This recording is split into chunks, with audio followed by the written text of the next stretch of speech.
Are these just all three the same? Yeah, because who's going, I'm not sure if Val's here, but I'm not sure. Okay.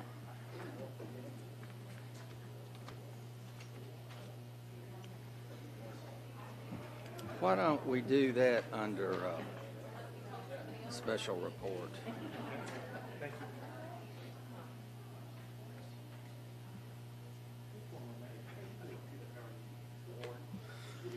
Oh, Mayor, hey, how are you, man?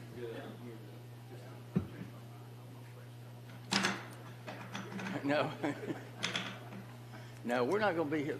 The train's leaving the station tonight. We're moving. We're moving.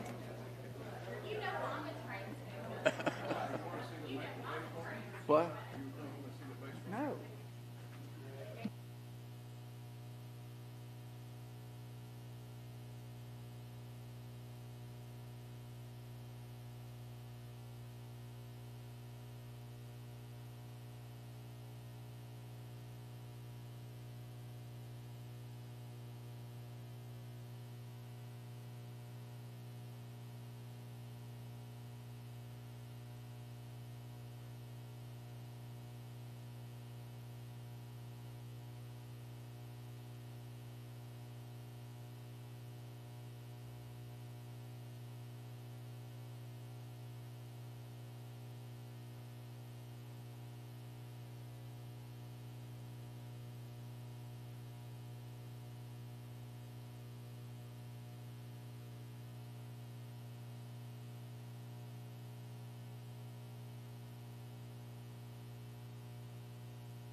Good evening, everyone. I will call the regular meeting of the Oak Ridge City Council for Oak Ridge to order. We're glad to have you all here this evening, and we will go ahead and get started. Our invocation tonight will be led by our great friend, Elder Henry Watson of Mount Zion Baptist Church.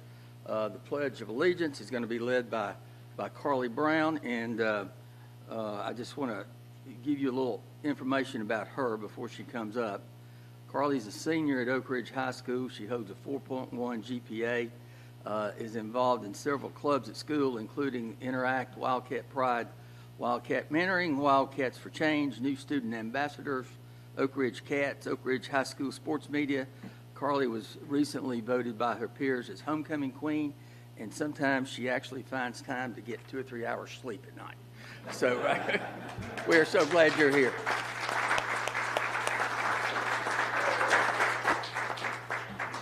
Elder Watson, would you come forward, sir, and lead us in our invocation? Everyone, please stand.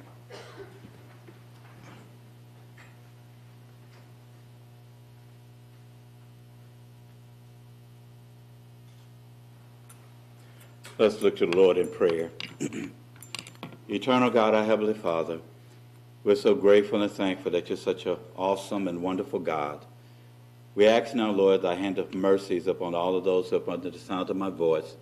Continue to bless the mayor, the vice mayor, and continue to bless the city manager and all the councilmen that are here, Lord, and everyone who takes part in doing what is needed for the city. We actually bless the people of this city, Lord, and please continue to keep us underneath thy wings. Bless all that you give us to do. And again, we say thank you for being such a merciful, gracious, and kind God. For us, in the name of Jesus Christ, we do pray. Amen. Amen. Carly.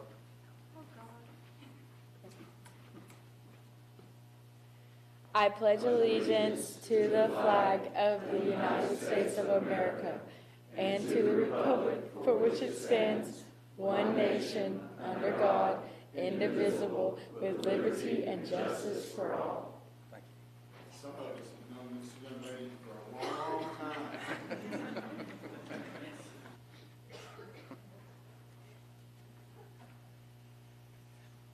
All right, roll call, Madam Clerk. Mayor Pro Tem Dotson. Here. Councilmember Gleason. Mayor Gooch. Here. Councilmember Hammond. Here. Councilmember Hensley. Here. Councilmember Hope. Here. Councilmember Smith. Good. We have a quorum, and we will go ahead and start our meeting. Madam Clerk, proclamations. A proclamation designating October 2024 as Fire Prevention Month, and Chief Solomon will be here to accept the proclamation. All those in favor indicate by saying aye. Aye. There are none opposed. Chief Solomon, if you come forward, and Councilman Hensley is going to present the proclamation on behalf of the council. Well, we didn't get a motion in a second, but okay.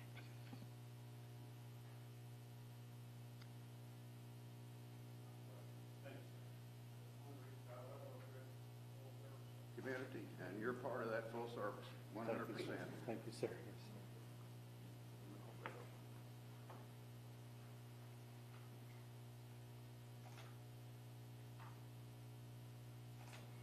I feel like I need a stool.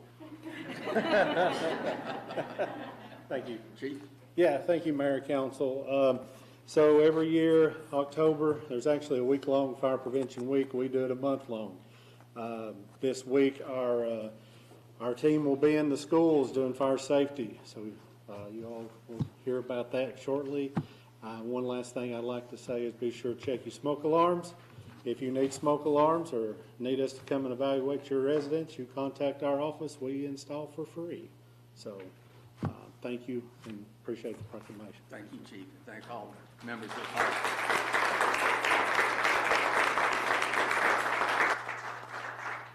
Next proclamation, Madam Clerk.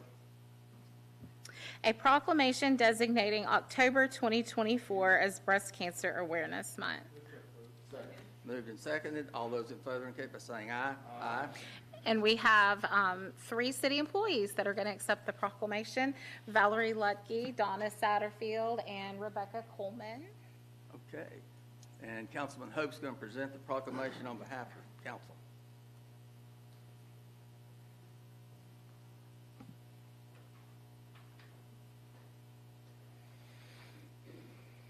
Every one of us in this room either knows someone or has a loved one that's gone through this. It is vitally important to make sure and have the checks and have the support that they need during a troubling time like this. So thank you all very much.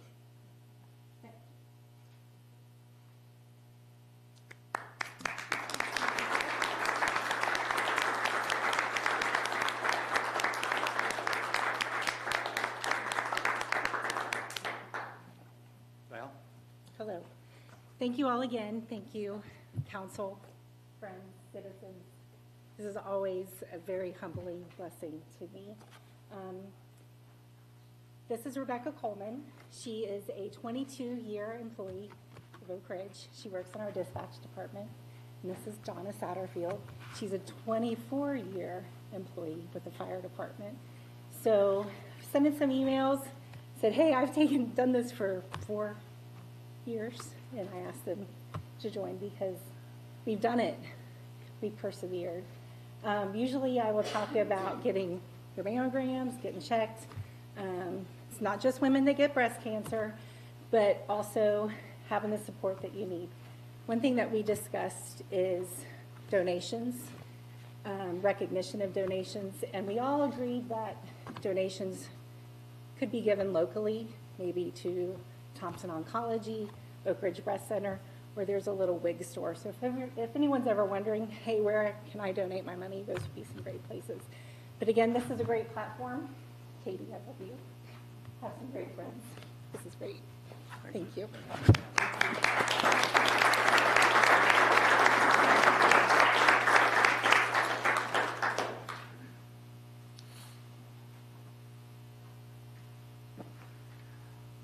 Next proclamation, Madam Clerk. We have a proclamation designating October 21st through 25th, 2024 as Nuclear Science Week.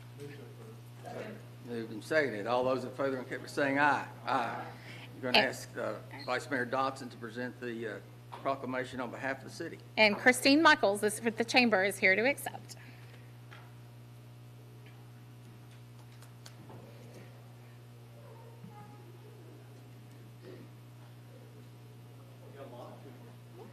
Oh, there is a lot of people. Well, first of all, I'm not as equipped as Ray Smith, our city historian, to say things about nuclear science, but I am a member of the American Museum of Science and Energy. And a city that was conceived in science, like Oak Ridge, the importance of nuclear science is very important, particularly with Orano coming into our town and giving us lots of opportunities to expand on a safe and clean energy source. And I wanted to present this on behalf of the city of Oak Ridge.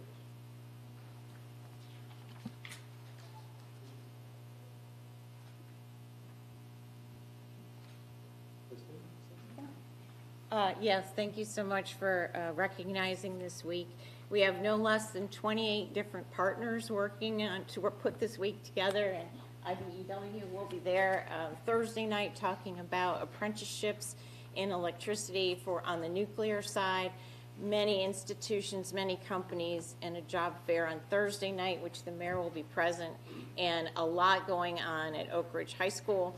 On Tuesday, AMSI, I'm going to leave a lot of people out, but this is a tremendous undertaking, and we really want to shine the spotlight on Oak Ridge for Nuclear Science Week. So thank you very much. Thank you all very much.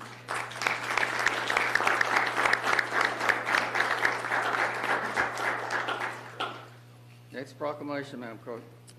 We have a proclamation designating October 26, 2024 as Historically Black Colleges and Universities Expo Day. Moved and seconded. All those in favor indicate by saying aye. Aye. I'm going to ask Reverend Hammond to present the proclamation on behalf of the city, and it'll be my pleasure on the 26th to welcome those who are attending the program for HBCU. It's always a great honor for the city to be able to host, along with the other partners, this significant event, which is important, I think, to not only our city, but the surrounding areas. So, Ms. Councilman Roslyn, Hammond. Ms. Jean.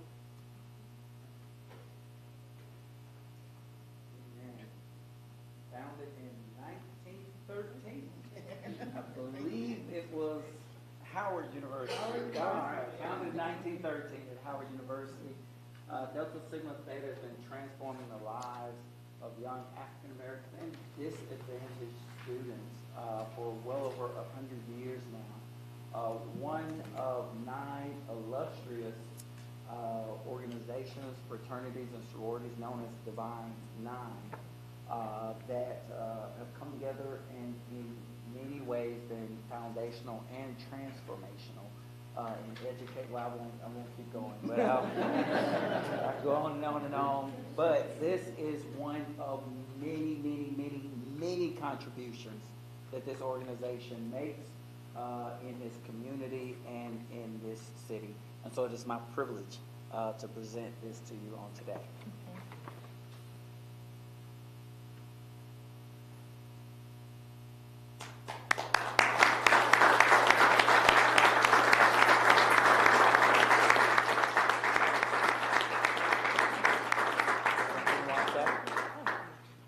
Ms. Bonner.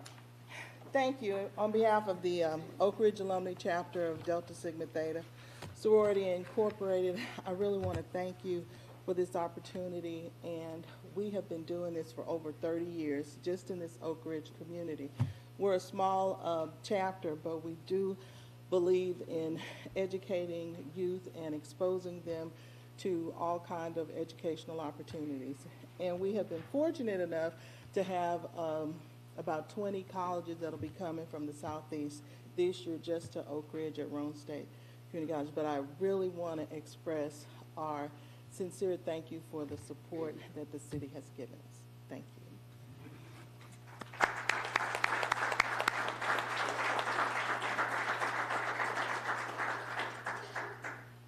The next order of business, I don't think there are any special reports, but I want to recognize Vice Mayor Dodson. He wants to introduce some folks that are here. So it's my pleasure to introduce this year's Leadership Oak Ridge class through the Chamber of Commerce. If you would stand, please. Thank you so much for being here.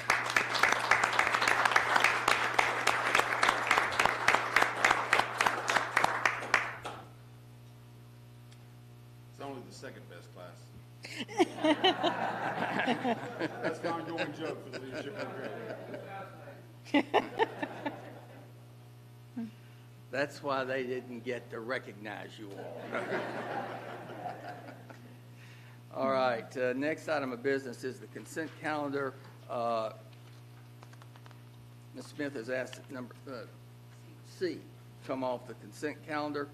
Is there a motion on the other items on the consent calendar? Moved and seconded. All those in favor indicate by saying aye. Aye. Going back to item C, Madam Clerk. A resolution to approve annual renewals of the employee medical, dental, vision, and hearing insurance contract between the City of Oak Ridge and the State of Tennessee Local Government Health Insurance Program, and to reaffirm the existing insurance payment schedules and plans. Move to approve. Moved and seconded. Mr. Alt. Good evening, Council, Mayor. This is the item to just approve our contract once again with the State of Tennessee for health insurance for city employees. We are actually a little pleasantly surprised this year. We were anticipating a 5 to 6% increase in cost, and the state actually came back with 1.6% on average per plan cost increase. Aside from that, the one other change that we would like to request of you tonight, moving forward, if there were no significant changes to the contract, such as the city's contribution rate versus the employee rate or things of that nature, that the city manager be allowed to approve this item in years to come. If there were any significant changes, those, of course, would come back to you for prior approval. I'm going to call Ms. Smith, and I've got a comment. Okay, the reason I asked to have this removed from the consent agenda is that I had concerns about the provision to have the city manager approve this if it's not significant change. And I fully support the renewal this year. And in general, that's a good idea. It would be a good idea to have that renewed without a great deal of discussion. But I had a concern that that healthcare, the cost of it, and the nature of the plans is very important for our employees. And I think it behooves us to be aware of what we're providing to them and asking them to pay each year, so that it doesn't fall off our radar screen. So I felt like it was desirable for council to see what we're doing each year, and hopefully put a rubber stamp on it. But I didn't want us to assume that it's okay. So I'd like to amend it to remove the the first be it therefore resolved, which is that the plans and schedules set forth in resolution numbers are hereby reaffirmed and remain in effect for each renewal year. I think that's the bit that gives the manager the opportunity to approve it without council involvement. Moved and seconded. Discussion.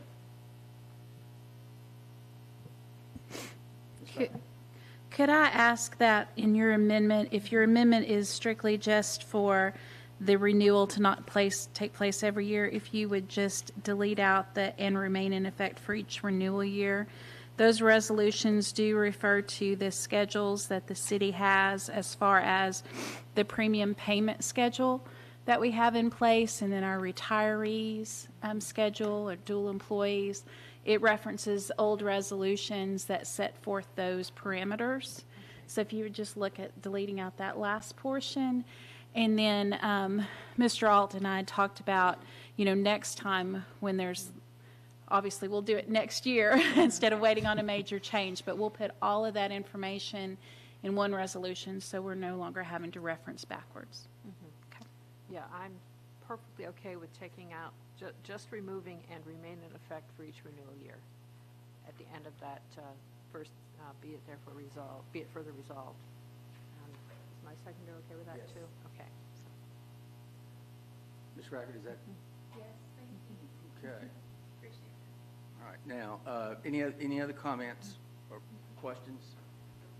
Seeing none, we're on the board, and the motion is to approve the resolution as amended.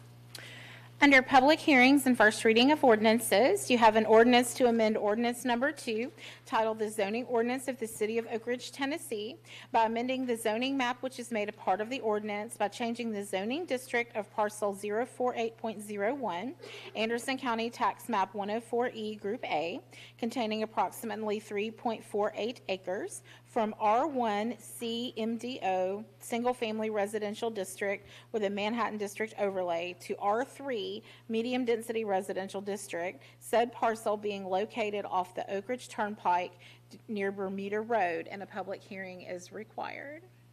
Move to approve. All right. I need a motion to open public assembly. Second, all those in favor, saying aye. Aye. Anyone in the audience listening to speak public hearing? Motion to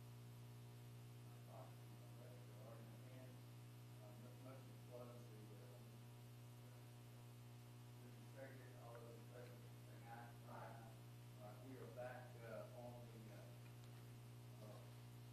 approval on first reading. Any questions? Thank you, Mayor and Council.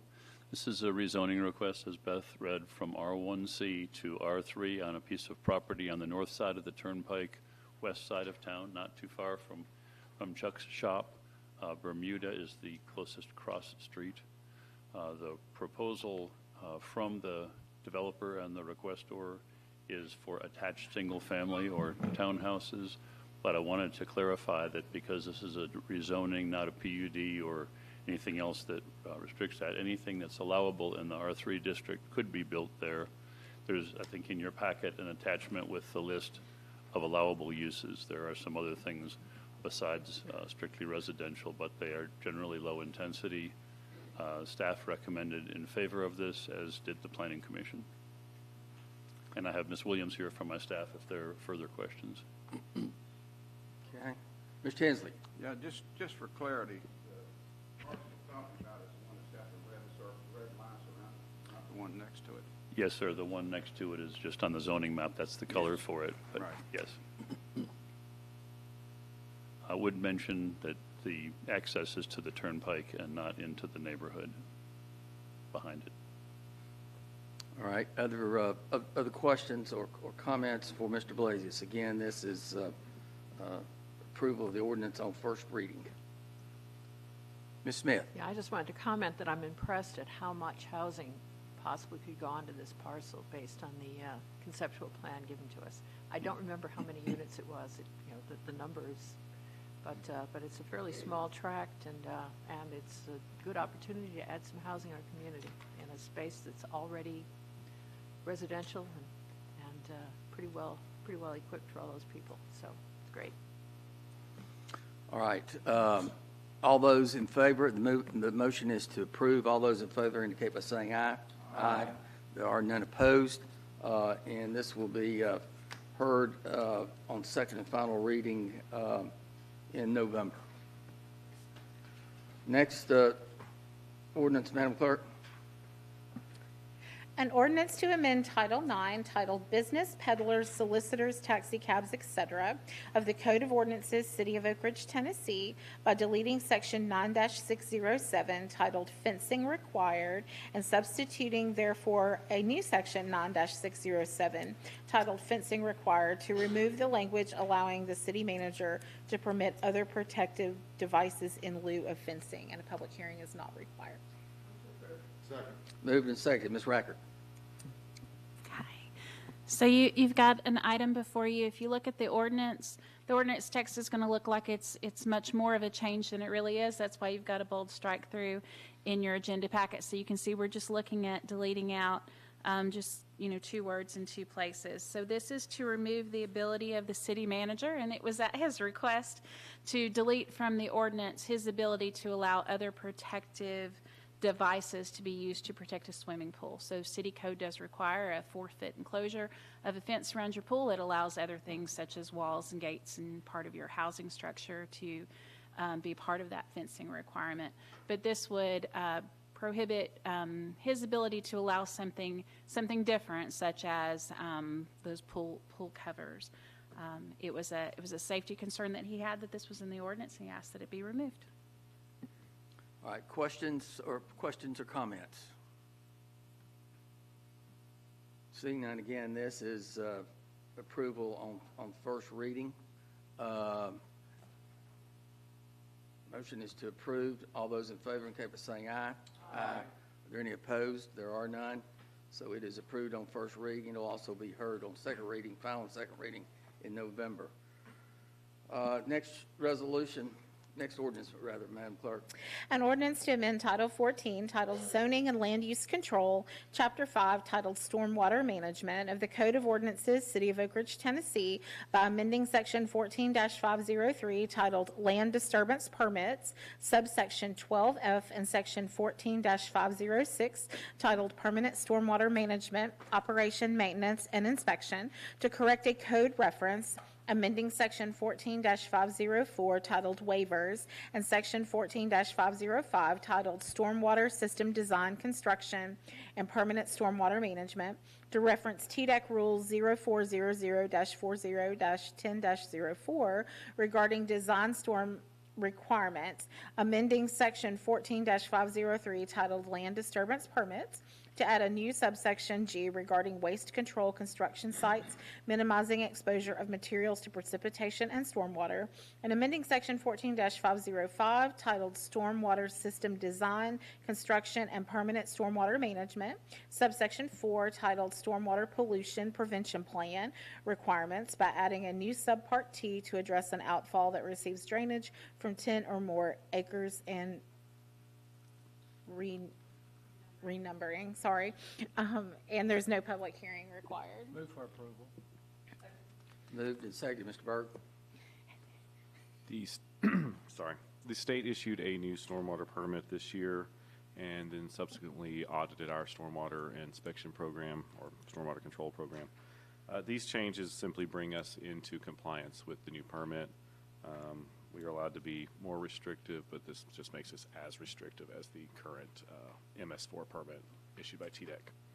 It primarily deals with change in design storms, going from 1-inch required control to a 1-year, 24-hour storm design control. So slightly greater level of control on stormwater runoff, and then some clarification on minimizing exposure of building sites to stormwater, and then a final change designing stormwater retention basins on larger sites exceeding 10 acres. Mr. Hensley? Yeah, Mr. Burge, I'd like to ask, what regulations do we have for the design of retention basins? Do we have any kind of, because, and the one I'm thinking of, every time I drive by it is the one at the Home Depot, which is nothing but a hole lined with plastic. I would think that we would want to specify what businesses need to do for retention basins, because really they could be beautiful. They could have trees, they could have, and still not look like a plastic lined hole. That is certainly something we can take into consideration and evaluate and come back to you with proposals for. That was not a requirement of the current permit. Can we maybe get that on the agenda for a work session? All right, Ms. Smith? Yeah, I was pleased to see the increase in the in the size of the storm that has to be dealt with in designing detention basins and retention basins. And just for information, I looked it up in the NOAA atlas that's prescribed in the state regulation, And for some circumstances, basically for permanent use, a basin would have to be able to hold the water from a 2.78-inch storm instead of a 1-inch storm, which is a huge difference. And for construction, it would go up to 3.3 inches. And I like that because if people are going to go to the trouble of having to install a detention basin, it ought to be able to hold the kind of water that might come. And so that will give much better performance if these structures are created. But I had one question, and I think I hear the answer. The source of the 10-acre threshold for requiring a detention basin, I'm guessing that comes from the state permit. It's not in the state regulations. That is correct. Okay, so that's in the state's permit. So we're just enforcing the state permit. So, but I hope it has good results for us. Thank you. Other questions or comments? Seeing none, the motion is to approve on first reading. All those in favor indicate by saying aye. Aye. There are none opposed, so it is approved on first reading. Next item's business, Madam Clerk. Under final adoption of ordinances, you have an ordinance to amend Title III, titled Municipal Court, Chapter 4, titled Court Administration, Section 3-406, titled Cost Established, subsection 1A, titled City Court Clerk Fee of the Code of Ordinances, City of Oak Ridge, Tennessee, by increasing the city court clerk fee from $86.25 to $113.75. Move for approval. Moved and seconded, Ms. Reichert. This ordinance is scheduled for final adoption. There were no changes between first and second reading. I did update the memo to answer the question about the budget. Hopefully that did answer the question of does court revenue cover court expenditures in the budget? Yes, it does. However, the new software implementation that was passed by City Council a few months ago, that was not factored into the budget, so the raise of the court costs can help offset that as well. Other questions or comments? Seeing none, this is on final reading, so we'll be on the board. Motion is to approve.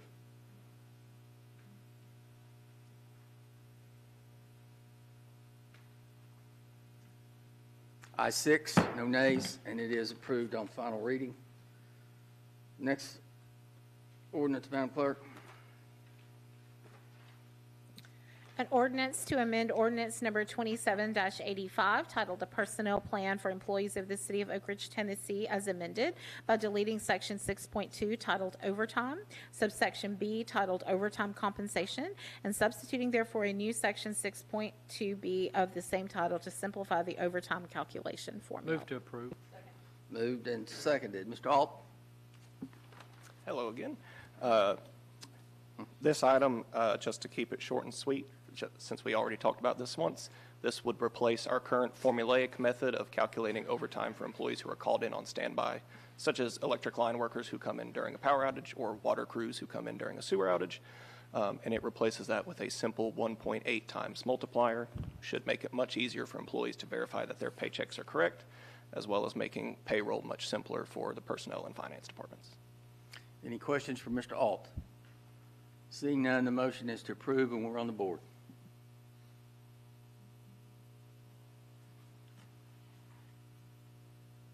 Ayes 6, no nays, and it is approved on final reading. Next item of business, Madam Clerk. An ordinance to amend ordinance number 2, titled The Zoning Ordinance of the City of Oak Ridge, Tennessee, by amending section 7.06, titled D1 Downtown District, subsection F4I, and section 13.02, titled Design Review Standards, subsections F2, F3, and G3D, for the purpose of promoting biodiversity and prohibiting invasive species. So moved. Moved and seconded. Mr. Blasius. Thank you, Mayor, Council. This came to us as a recommendation or a request from EQUAB. The planning staff and the planning commission were both pleased to have this recommendation, and I want to thank EQUAB for their very extensive, very well done work in helping to prepare this. So they did effectively served as adjunct staff for us, and I appreciate it very much. The request or the change is really two important things. One is, in the past, our ordinance suggested that invasive non-native species should not be used, and now it prohibits their use. And the second is about biodiversity. We actually had quite a few conversations with John Hetrick about this, and when you have too many of the same trees together, when there's a blight or something, you lose far more than if there's diversity among different species of trees. So those are the two changes that are recommended by the ordinance. I might point out that this is for commercial and multifamily properties, not for individual homes. Questions for Mr. Blasius? Seeing none, the motion is to approve on final reading, and we're on the board.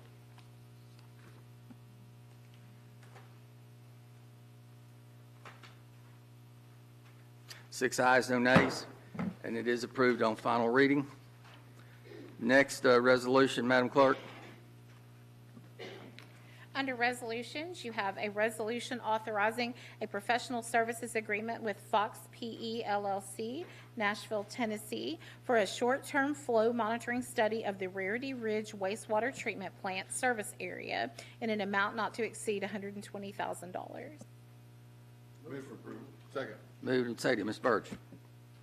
With the expansion of both residences and industry on the western side of the city, we are coming up on the time when we're going to have to expand the Rarity Ridge treatment plant. As part of that, we have been meeting with Department of Energy representatives, and we are trying to gain a better understanding of where these flows come from. We know that we have residential base in the preserve and coming now from Forest Oaks, but we know that we're also going to have increased industrial flows, and we would like to set a baseline now as we work towards both what we need to monitor out in the system and knowing where those flows are coming from and what the future is going to look like for treatment in that area. So this basically gives us that initial baseline data. Questions for Mr. Berg? As part of this, is there any chance of getting the Department of Energy's flows to be isolated and separated from the residential flows so that they can take care of their own technetium someplace besides our sewage treatment plant? That is something that we are in ongoing discussions about, and part of this would be isolating where those flows are coming from. Okay, that sounds good. And one general question I had on this and the other similar study, that's the next item. The fees in these resolutions are estimates. Is there a significant chance of exceedance on either one of them, or is it a pretty good idea of what they're going to have to do in this project? We feel fairly confident that we're actually going to be fairly well under the amount, but we wanted to have the money in there to take this study forward for a longer period of time if we start seeing the need to monitor longer. Okay, thank you. Any other questions or comments? Seeing none, the motion is to approve, and we're on the board.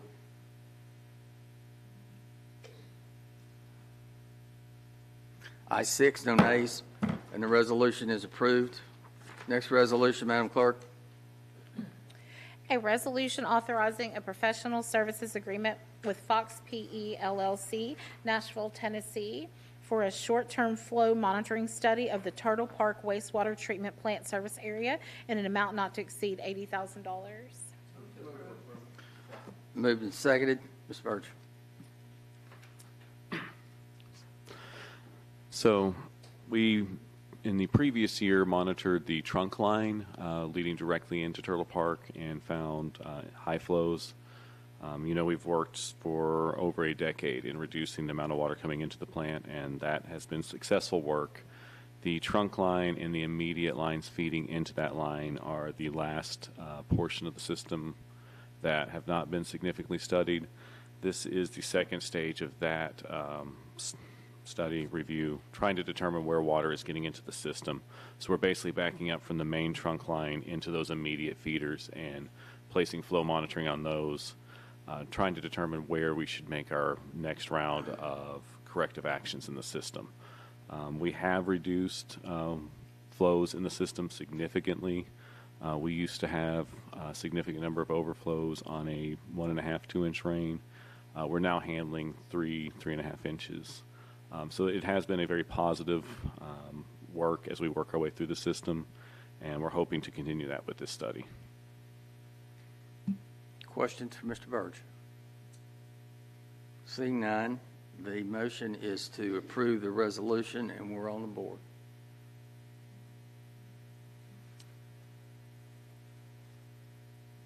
Ayes 6, no nays, and the resolution is approved. All right. Your last item, Ms. Burge. A resolution waiving competitive bids and awarding a contract to PRI of East Tennessee, Knoxville, Tennessee, for as-needed pavement point repair for the Public Works Department in an amount not to exceed $200,000. Move for approval. Moved and seconded. This is the repair of typically utility cuts and other items that come up from unexpected work in the streets. Any time that we're having to cut into those and make a large repair, that's something that's difficult for us to plan for, and our crews aren't always best equipped to handle. A good example would be what happened on North Purdue over the winter, where we basically tore up, 100 yards of the full street. This allows us to bring in a contractor capable of paving a full street, come in and do that work. They typically do it over a course of 3 to 4 weeks when we give them a stack of what happened over the winter, and it allows us to catch up over that time. Ms. Smith? Yeah, I understand what you described. It does not include pothole repair. That's still a separate program. If people report a pothole, they'll be fixed by city crews, I guess. A true pothole, yes, is still fixed by the city crew. Okay, so this is for the more significant projects than that. Correct. Okay, thanks. Other questions, comments? Mr. Hensley? Yeah, what's the difference in what we're doing here in a pothole? So this is going to be a larger cut. The Purdue example is extreme, but typically this is going to be 10, 15, 20 yards of street, taking out a whole lane. It's something where we're doing a significant repair and not Questions? All right, the motion is to approve, and we're on the board.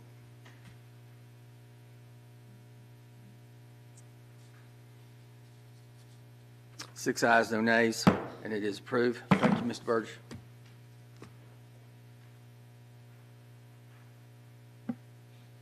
Next item of business, Madam Clerk. A resolution of the City Council of the City of Oak Ridge, Tennessee, relating to a proposed issuance of bonds by the Oak Ridge Housing Authority to finance the construction and rehabilitation of the Oak Ridge redevelopment multifamily housing project. Second. Moved and seconded. Mr. Heeman? Yes, sir. The Oak Ridge Housing Authority makes a pilot payment to us currently, and they've been doing that through a cooperative agreement since 1973.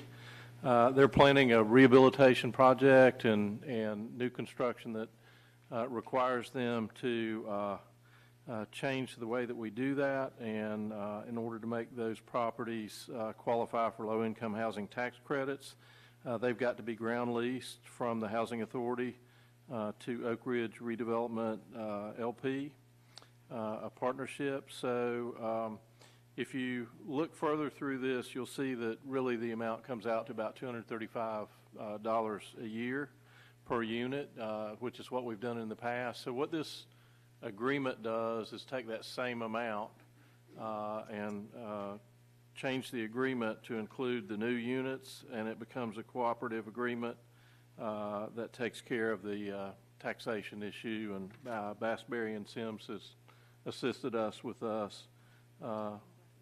Yes. Oh, I'm sorry. They're related. They are. I'll let you do that then. Oh, no. Oh, goodness. See, that's what I get. I'm on to the bond issue. Yeah. The I bond got you. issue, yeah. I'm sorry. We've got two, they're sort of companion items. We should have put them on the agenda together, and I apologize for not moving those. So this up is where the they were approval closer. of $22,500,000 of bonds. I'm sorry. I'm ahead of us. For the units that you can see listed there, rehabilitation and new construction by the Housing Authority. And I'd be happy to answer questions on that. You've got attachments from Bassberry and Sims. Mr. Tinsley?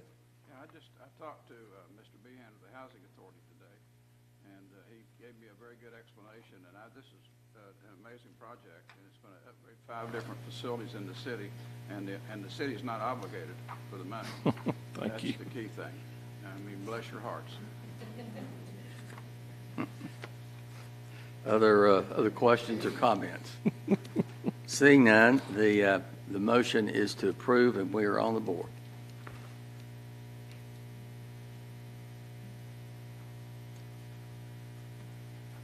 Ayes 6, no nays, and the resolution is approved. Next resolution, Madam Clerk. A resolution authorizing the purchase of a 45-foot bucket truck from Global Rental Company Incorporated, Birmingham, Alabama, for use by the Electric Department through the Sourcewell Purchasing Cooperative in an amount not to exceed $197,539. Move to approve. Moved and seconded. Mr. Cross.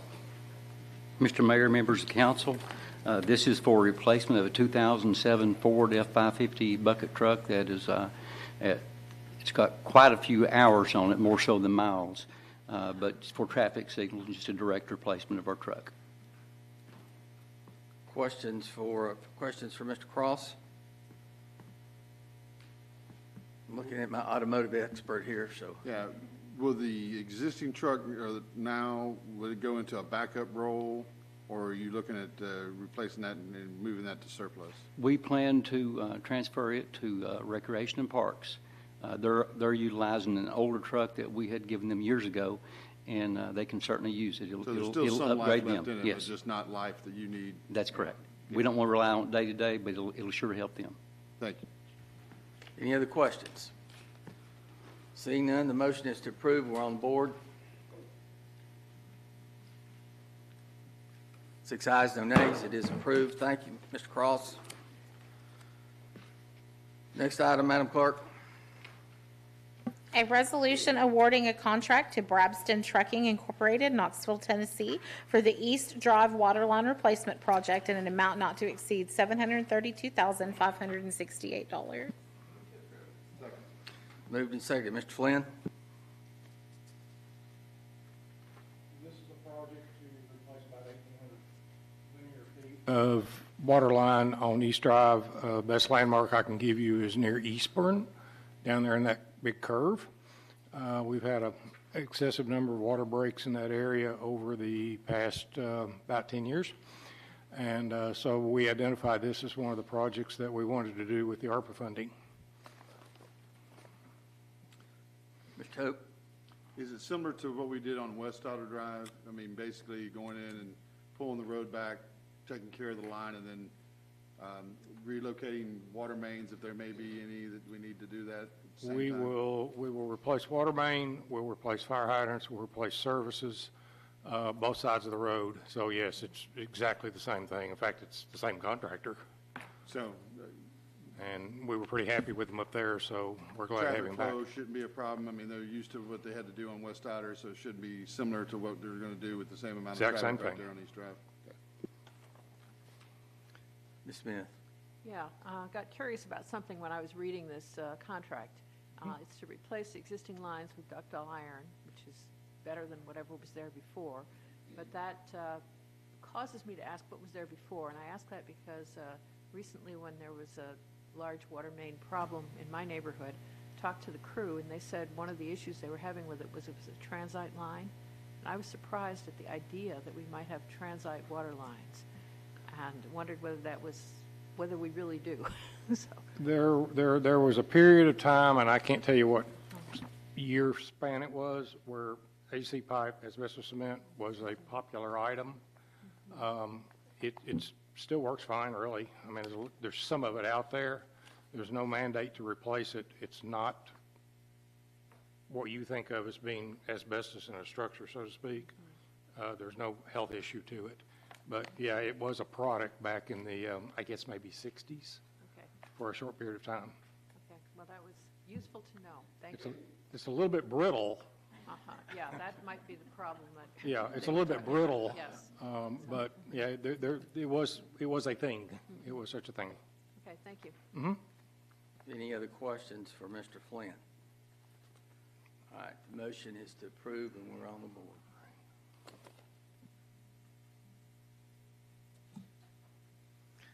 Ayes 6, no nays. The resolution is approved. Next resolution, Madam Clerk. A resolution consenting to the Industrial Development Board of the City of Oak Ridge negotiating and accepting payments in lieu of ad valorem tax with respect to a certain project in the City of Oak Ridge, Tennessee, and finding that such payments are deemed to be in furtherance of the public purposes of the board as defined in Tennessee Code Annotated Section 7-53-305. Moved and seconded. Mr. Heeman? There's a reason for that. The Housing Authority does make pilot payments now under an agreement from 1973 with the rehabilitation project. The way that those are accounted for needs to change so that those units can qualify for those low-income housing tax credits. So this is the agreement that takes that amount and just multiplies it, puts it in a new agreement, and does account for the new units. So the number will actually be going up to account for the new units that are built over in the Scarborough project. And as I said, this was prepared by Bass, Berry & Sims, and I'd be happy to answer any questions. And so Bass, Berry & Sims, our bond counsel. Correct. I just wanted you to put that on the record. Correct. Okay. All right. Questions for Mr. Heeman? Seeing none, the motion is to approve, and we're on the board.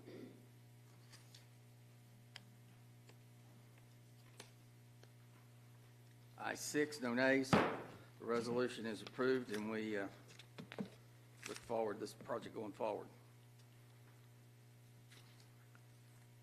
Next resolution, Madam Clerk.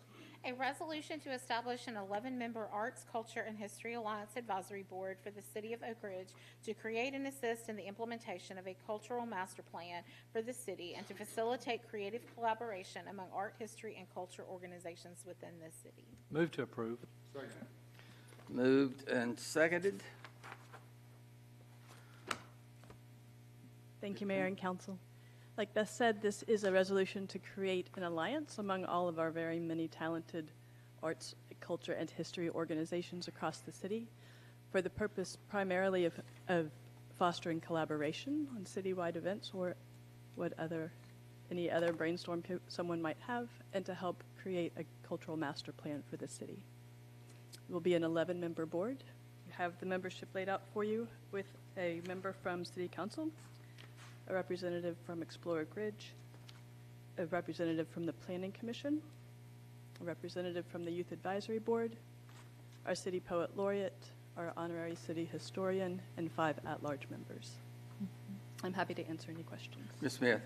Yeah, I expressed some concerns about I think this is a great idea, but I expressed some concerns about the way the board was made up at the work session. I wanted to further explore those and get perspectives from other council members.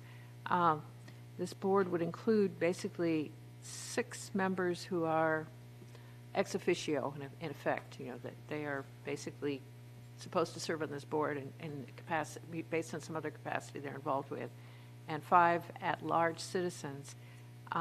And I think with the, looking at the list of ex officio members, I think, it's a given that Explore Oak Ridge should be part of this. That's one on the list. But I'm not sure about some of the others. And, for example, the City Poet Laureate is being worked really hard these days as a poet. And I'm not sure that it makes sense for the Poet Laureate to be asked, in addition to the work that they do as Poet Laureate, to be asked to serve on a board that would require attendance at meetings and things like that. That is it's an additional burden that, and maybe I don't know if the current Poet Laureate is supportive of this or not, but I'm not sure that that's fair to the Poet Laureate to add that duty to the job. The city historian is another who hasn't necessarily signed up to do this other stuff, and planning, and, Youth Advisory Board is another one. I think it's a great idea having a youth member of this board. That makes sense. But I'm wondering if we really need all of those ex officio members, because one thing that happens when people are assigned in this fashion is that they don't necessarily show up. And so it becomes a quorum problem sometimes for an organization. And, I just, made off the top of my head a list of the arts and history organizations in the city that might be asked to participate in this board. And I came up with 12. It's, that's not necessarily the right number, but that's what I came up with as a list. And I'd like to see if we can't, sit down and explore, possibly with some of these organizations as well as with various, folks up here, whether we have the right balance of people that ought to be participating in this particular organization. And the list I came up with was Oak Ridge Arts Center, Oak Ridge Playhouse, Oak Ridge Civic Music Association, Oak Ridge Civic Ballet, Oak Ridge Community Band, Oak Ridge Community Orchestra, Oak Ridge Heritage and Preservation Association and History Museum, Children's Museum of Oak Ridge, Museum of Science and Energy, Historic Grove Theater, and after I thought of the Grove Theater, I tossed in Flatwater Tales and the Improv Festival as a couple of examples of annual events that have used the Grove Theater. And I didn't list Lavender Festival, which is another obvious one, but I think it's a manageable number of entities, and I would think that we might want to sit down with them and get their take on what they need, what they would like to see. And with respect to things like the historian, maybe we want to have Mike Stallo participate in this as a different historian, and there, because we have plenty of historians in the city, and it's so there are different ways to skin a cat, and I just wondered whether we have the right recipe here, or might not look at other ways to configure this board. And I'd say if we talk about at-large citizen members, there should be some invitations to various organizations that are actively involved in these topics to recommend or find volunteers, recommend volunteers, and a suggestion that they provide an endorsement when someone in their group applies, so that we'll know that the people who applied have been talking to organizations, aren't merely interested, but have been talking to the organizations. Certainly. I think that any endeavor like this needs to be inclusive of everyone, and I think we can certainly look at those people and make sure everyone is included that needs to be. I think the original impetus of the poet laureate and the historian was to make sure that the literary arts and history were represented on that board, and that is also taken care of with the list that you read. Mr. Hensley? Yeah, I'd like to, I tend to agree with the list we have here, and in particular, I see our city historian sitting out there, and that we've assigned you to this. Are you willing to do it? Absolutely.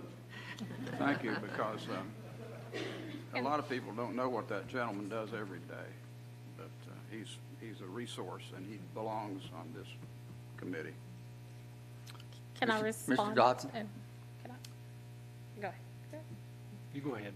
All I was going to say was when you mentioned Mr. Stallo, and he's amazing, the only thing is the current personnel policy says that city employees can't serve on council-appointed boards. So that would have to be something that was when we were discussing this, that was something that was talked about. And also with respect to the size of the board, you don't have to set your quorum level at, 1.5 + 1. I mean, you can do a lot of different things with your quorum level to make that, to make the board more manageable.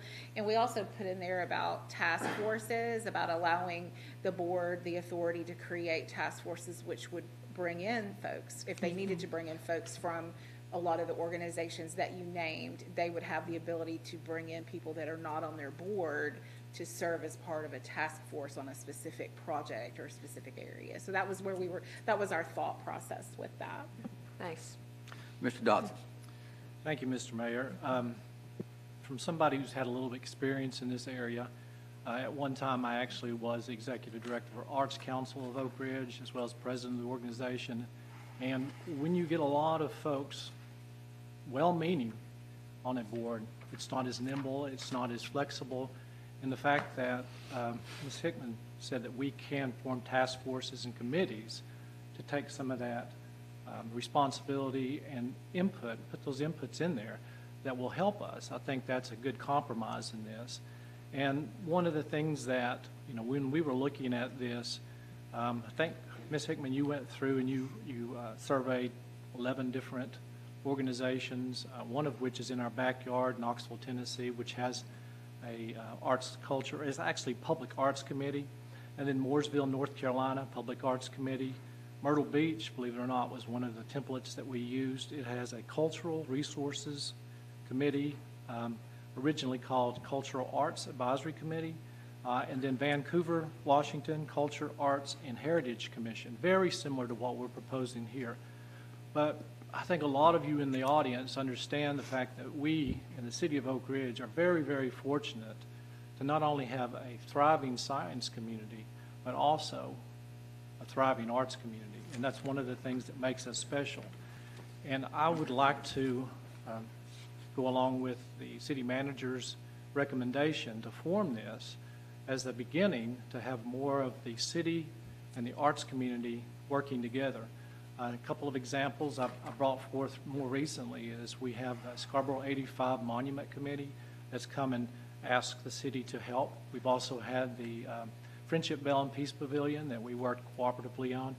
And then we also, I think as members of City Council, several of us talked with Mr. Heeman when he was hired about the possibility of bringing back something like the Secret City Festival.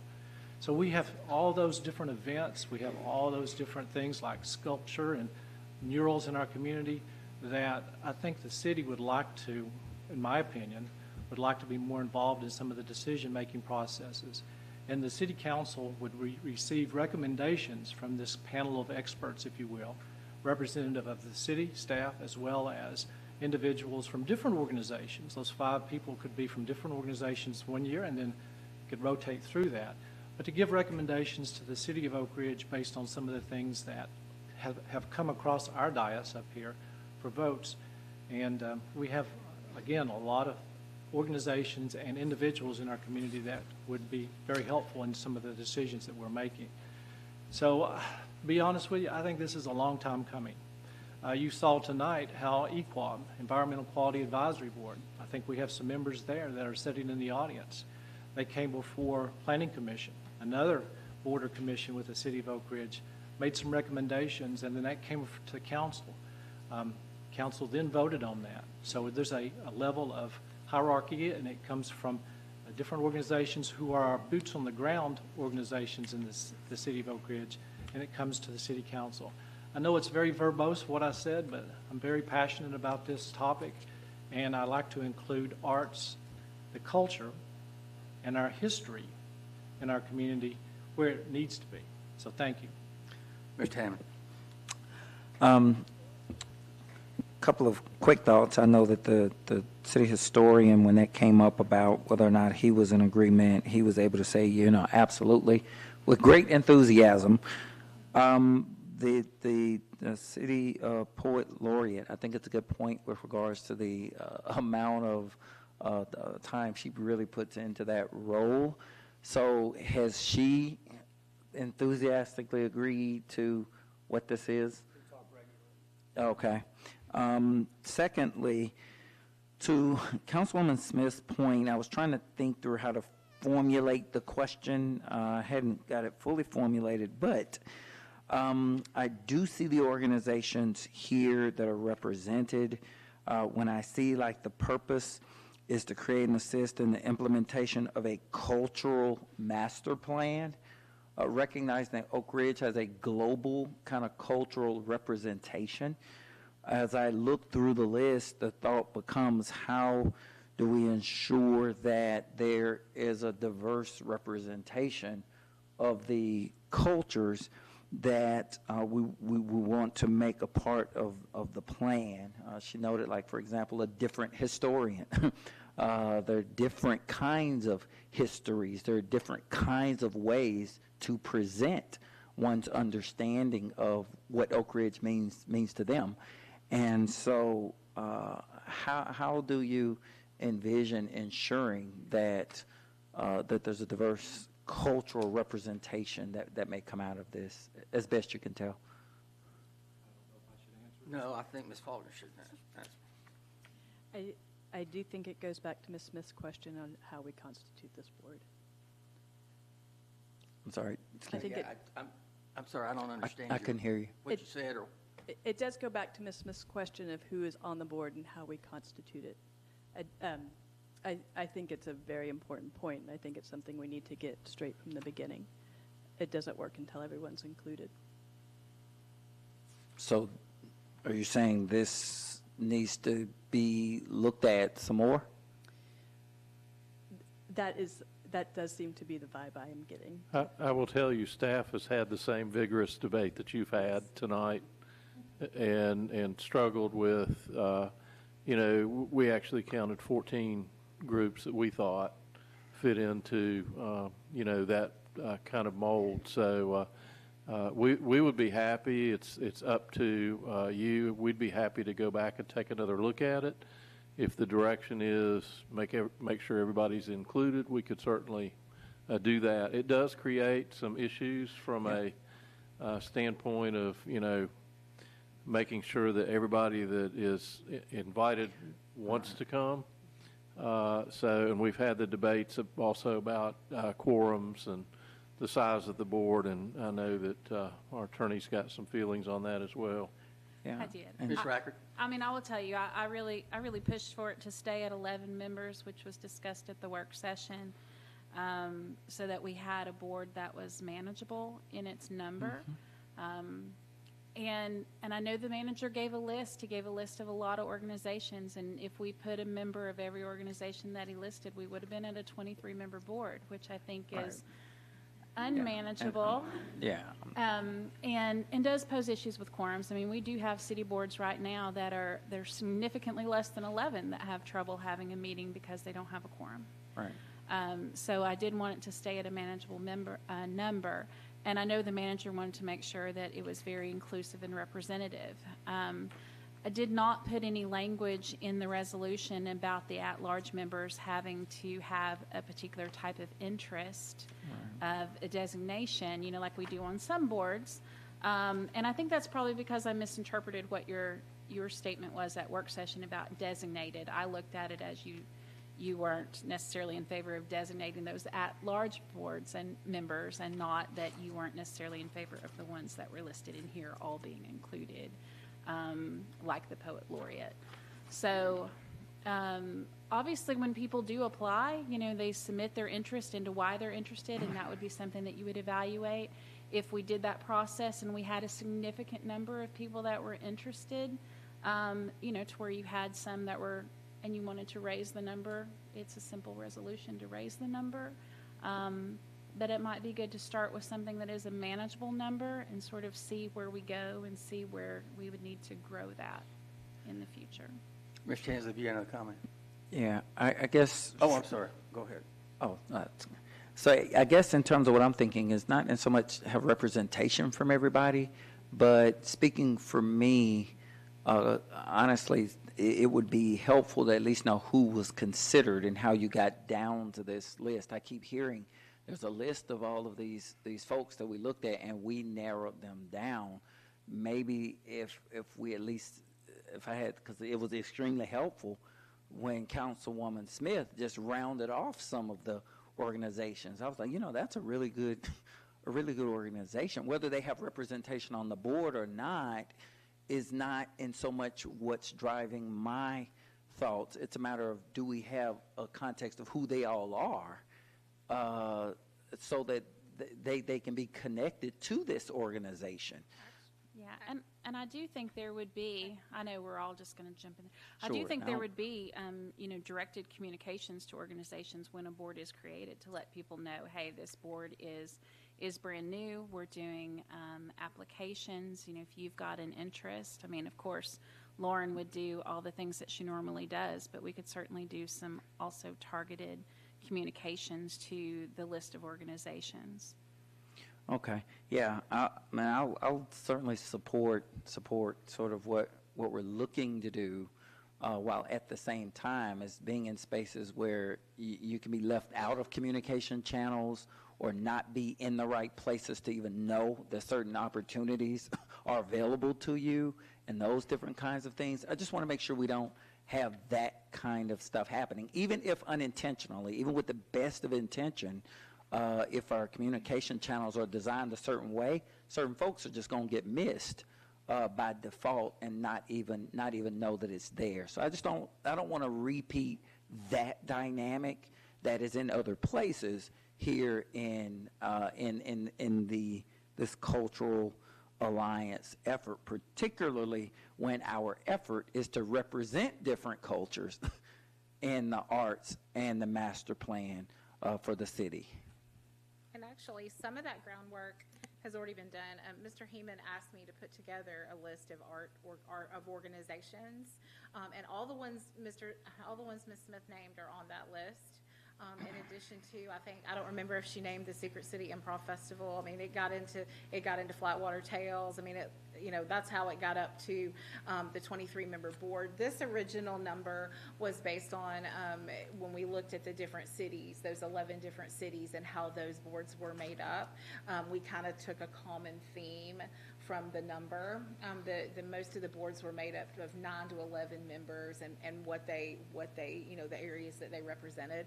But we already have, and Katie Watt actually vetted that list. I sent that list to her that I had put together at Mr. Heeman's request, and she had given me feedback on that list. So we do have a list.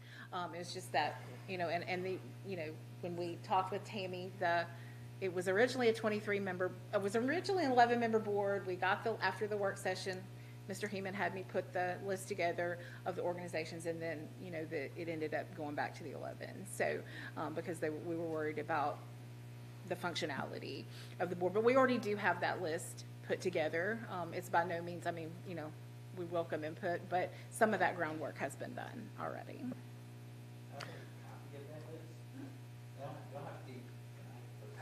I really would be interested in at least what they are for my own awareness.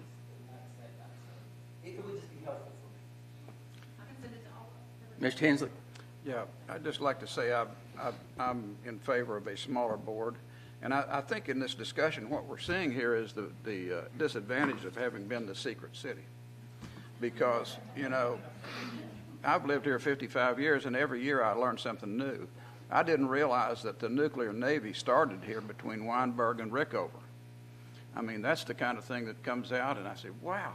So we need an arts and culture place that when people have an idea, they can come to that board and suggest an idea. And the people who would be specifically interested in a particular idea may not be interested in any other things that the board's working on. So you come to the board, and then that makes its way up to city council or wherever it needs to go.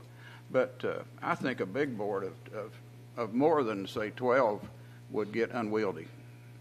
And like Beth was saying, we can always have subcommittees. The board, this group could also establish subcommittees in a particular field, and then they could bring back recommendations to that. So I think it's great. And another thing that's happened that I found out about from former Mayor Behan was Covington, Kentucky, and Paducah, Kentucky, both offered money on the front end, $10,000 in one place and $15,000 to any artist that would locate in there and help redevelop their downtown area. And now both those cities are covered with art in their downtown area. I mean, it's amazing.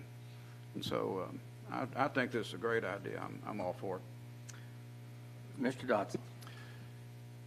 I hate to belabor this, but again, I think there's a starting point. A starting point is recognizing the need for this. I think council has seen several organizations, individuals come before us and asking us to support them. Again, we have other boards and commissions that they go before they come to city council, and those boards and commissions are made up of people who have an interest, an expertise in a certain area, and that really helps us as a city council to be able to thoroughly vet that. If you start with a smaller board, say 11, and you have part of that made up of our City of Oak Ridge staff, if you will, and then people like our Poet Laureate, who represents us very well. I know she works really hard. In fact, I'm really proud that we made the initiative to have a Poet Laureate. That was great. And also, I would really like to see us, again, start with 11. We can always have committees, subcommittees, like Ms. Hickman said, that will address some of those things. I don't think this board will leave anybody out. They'll include everybody in decision-making processes. Again, Mr. Hensley and myself sat on the Municipal Planning Commission meeting. We talk to people all the time about their feelings, their thoughts, and what we should be doing. We're looking at the comprehensive plan currently, and we're going to involve the public with that. So if you start trying to pull in everybody in the city of Oak Ridge, we have a good problem there. There are lots and lots of people. I mean, we could go through a list of 50 people that support the arts, culture, and history. You got to have a place where you can draw the line on that and then involve people as needed. So I'm going to be for this resolution. Ms. Smith. Yeah, I've had conversations for a long time with organizations and individuals who felt like we needed an arts coordination function in this city. But I feel like what they're asking for is really not what we're seeing in this proposal.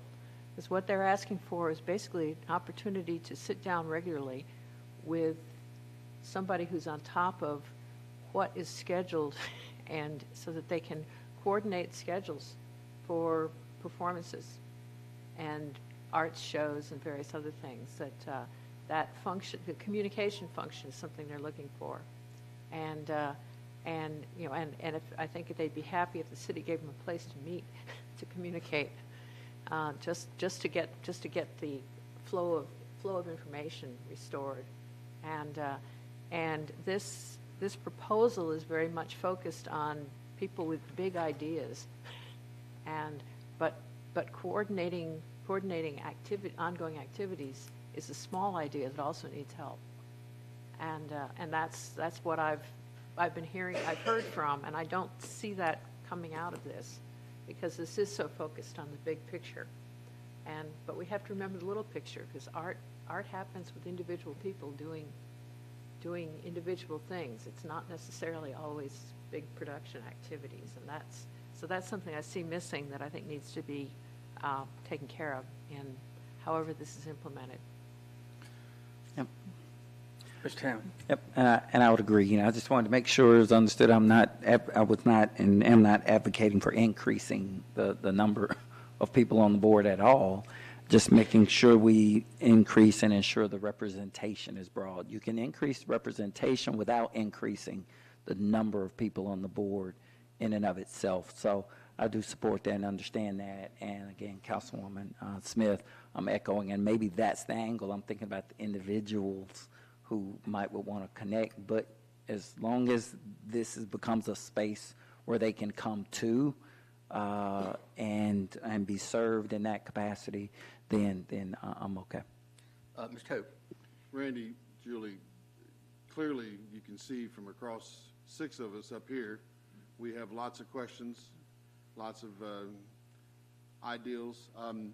Do we need to maybe form some type of committee to foster more of this before we bring this to a vote? I'm certainly in favor of doing something for the arts and history and culture, but I think we got to get a better understanding of how we're going to move forward from a city's perspective and engage all the different entities across the community. I mean, there's probably people we're not even thought about yet on this, and we need to make sure that if we're going to be inclusive, we need to be completely inclusive with everybody and make sure that we're at least touching base with all the different facets of art or culture or history. And so, I mean, maybe we need to put a committee together and think about this just a little bit farther before we jump into it. It's just my thought. We'd be happy to entertain that. We've struggled with it. And I think everybody, the good news is everybody wants to move forward with an arts organization. And that's, what's important is that we're united with that. But we'll do whatever we're directed to do. If you want to have more conversation, we'll do that. If you want to make a start with this size of group, we'll do that. I would say, regardless of what you do, I agree completely that we could write in the bylaws that in spite of the number of people that are on this, that everybody that is on a list that we come up with where we try to be as inclusive as we can gets a notice for every meeting. And I, that's the kind of thing that I think we do. We could have this group convene once or twice or 3 times a year, all the arts groups, and have that calendaring meeting. So I think we're all headed in the same direction. It's just a matter of, do we want to go ahead and jump in and start with that? And actually, I think this is an inclusive enough group that we can evolve it and develop, those things that make sure that everybody's included. I think we as staff certainly have gotten the message from City Council. Yeah, I'd like to say, I think this is an incredibly good idea that we have here, and I'd like to vote on it tonight. All right, the motion is to approve the resolution. There any other questions or comments? Motions? Seeing none, the motion is to approve, and we're on the board.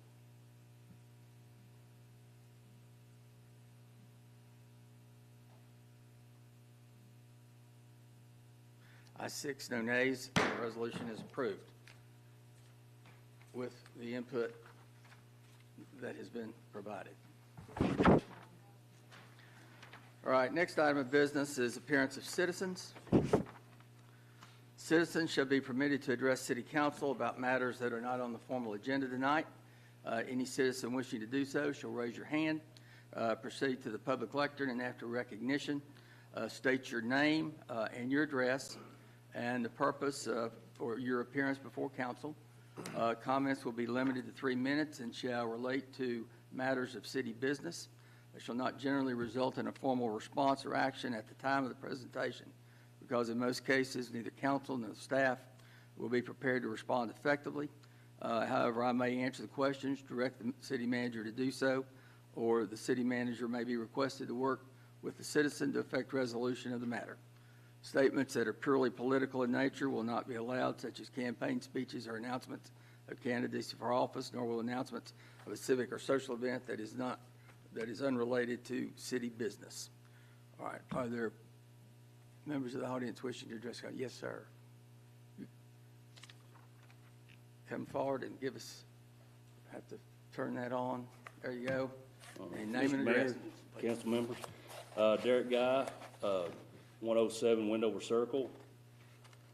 I'm with IBW, International Brotherhood of Electrical Workers. I guess my question was, with all the, probably to the city manager, all the infrastructure, all the development coming into this area, not only industrial-wise, just the amount of residents, the new homes, all this stuff, the power that we're going to be having to produce, is that going to be left upon the customer to make sure they get that power to them, or is it going to be the city?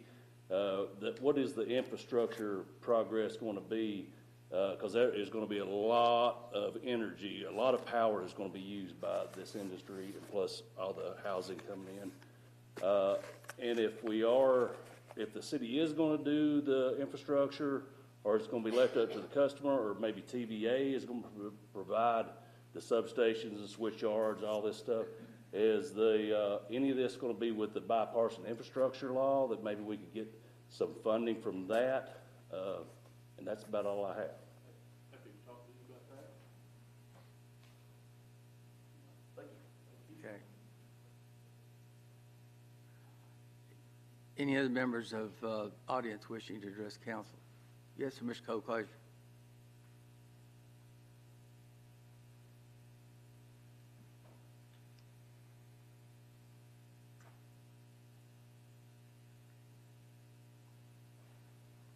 Good evening, council members and Mayor Gooch.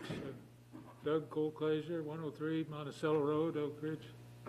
I had two points I'd like to raise that weren't really on my mind when I came, but after hearing the discussions, the arts, culture, history board idea, it occurred to me that certainly our historian Ray has. Well, Mr. Colclaser, now, we've already gone over that. Okay. So if we're on things that haven't been on the agenda. Okay, I understand. Yes, sir. The National Park Service and the Wheat community had a reunion the first Sunday in October out here at the George Jones Church, and that organization is a big part of our history. There were 57 former descendants of the former residents. There were two individuals there that were in grade school at the Wheat Grade School in 1942. One gentleman was in the 3rd grade, 91 years old, and a lady, the 2nd grade, was 90 at the time, and 90 at the reunion. So this is an important part of our history that I don't think gets recognized. The other point was Chief Solomon mentioned fire safety awareness at our schools, and that brought to mind a personal experience of mine as a 14-year-old teenager growing up on a farm when we were working with gasoline, and we had a situation where the clothing caught fire from the waist down. And I had two thoughts immediately. One was to run as fast as I could, and I'm pretty sure no one could have caught me. And the other was to do something I had learned in school: stop, drop, and roll. And I did that, and it was a positive outcome. Thank you. And I will tell you, Mr. Colclaser, that is part and parcel of the presentation that's made at the school. So thank you for mentioning that. Yeah, is a personal testament to the importance of what they're doing, the fire department's doing in our schools. Thank you. Thank you, Mr. Colclaser. Anyone else wishing to address council? Okay, next order of business, elections, appointments, announcements, and scheduling.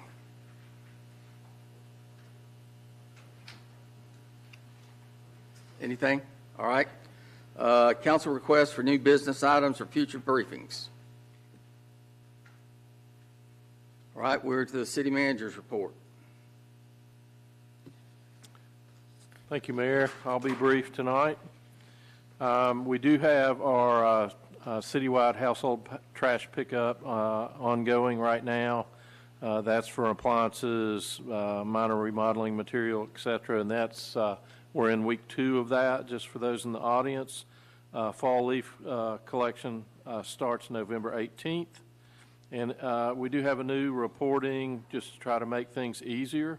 You can continue to call. In fact, you can call the Public Works or the manager's office. You do have an online way to get to us now if for some reason you have a missed pickup, and that is the website that's there, and that is on our website if you want to use that. We did complete aerial operations training for the Oak Ridge Fire Department this week. You can see a picture there.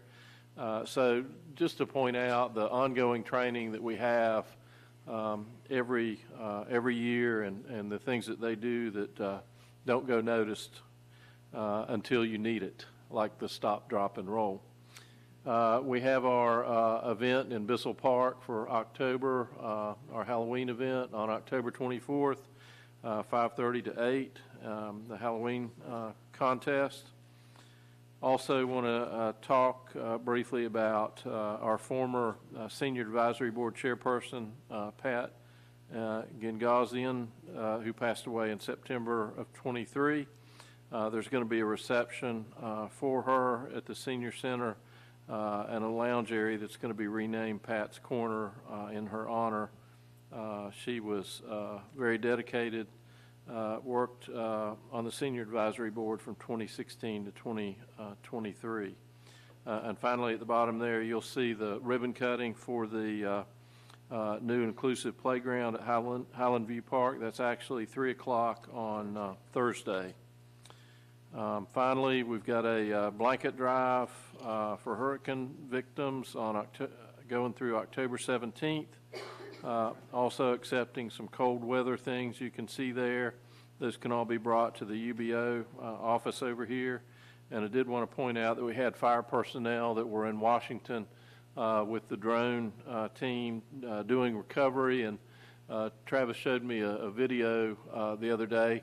Those drones also come in handy making drops of straps and things that people need in the field to keep you from having to go great distances. So they've made very good use of the drones. The city's launched an internship program. We already have, I'm guessing, somewhere between 25 and 30 applications for those. They will be in all departments. It's something that I've done in a number of places, and really excited to see staff has worked to make this happen here. We had a number of folks that have put effort in on this. We've got our Citizens Academy going on. I want to thank our city clerk for her work and Val on that effort. They've had 2 sessions now. I heard the first was the most popular. That was the manager's session. But they're doing a great job, and we also have a police academy that's going on. In fact, one of our people in Citizens Academy said, "It's been a while since I've done police academy. Should I redo it?" And the answer was, yes, you really should. A lot has changed over the years. Finally, we've got some new city employees. I won't read everyone on the list there, but you'll see we've got some dispatchers, people in electric, public works, planning department, police department, library. And we have 2 people that were promoted. Congratulations to James Roberts, who's Waterworks Plant Maintenance Supervisor, and Spencer Ferguson, who's Recreation Assistant 2 now in Recreation Department. And that's all I had. All right. Mr. Rector. I do not have a report. No report. You've already expressed your opinions, is what you're saying. Which we appreciate. I'm gonna hold it back. Well, which you appreciate. All right, before we adjourn, I want to remind everyone that early voting starts this Wednesday. And in addition to the national and state races you've heard about, I want to remind everyone that there are 3 council members that are up for re-election. There are 2 seats on the Oak Ridge School Board. And I would just urge all of our citizens to early vote if you can. Early voting runs from the 16th to the 31st of October. And of course, the general election will be Tuesday, November the 5th. And with that, I thank everyone for your attendance here tonight, and we are adjourned. 8:29. I was hoping it'd be faster.